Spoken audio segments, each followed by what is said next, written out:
Hi, I'm Evan Kaser, and this is my response for the PNH 220 midterm. First, I would like to talk about community organizing and how it's different from other forms of activism. Um, Community organizing is about bringing people together to advocate for change in their community and addressing issues that affect them personally. Unlike other forms of activism, such as social service work, which is focused on influencing people directly, bringing about direct assistance, community organizing is focused on bringing together people, amassing power to bring about community change over a longer period of time.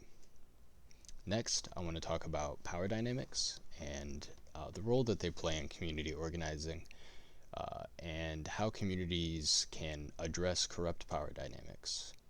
Um, Power structure is really important within a community organization because without a structure of power, they would fall apart before they really got going.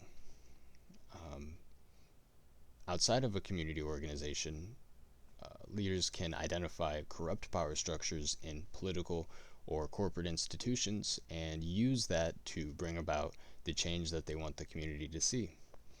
Within a community organization, power structure can look like a chain of leadership or community alliances in order to strengthen the influence that that organization has over the change that they want to bring about.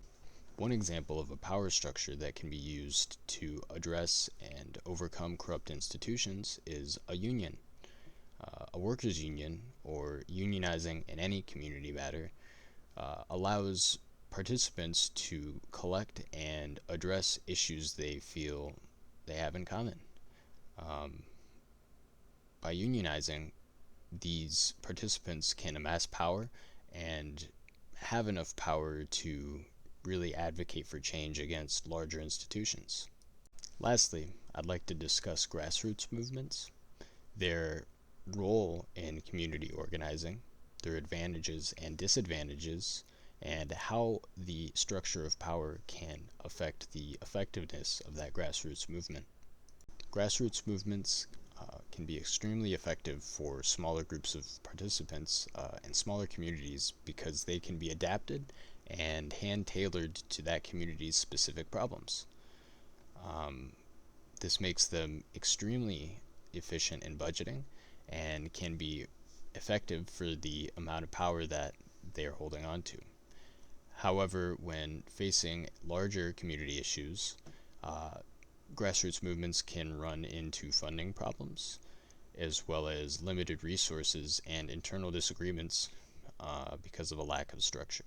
Grassroots movements are seriously threatened by larger corporations. One way to combat larger corporations as a grassroots movement is by spreading their message on social media. By utilizing social media, a grassroots movement can widen its influence and strengthen the impact that their message has against those larger corporations.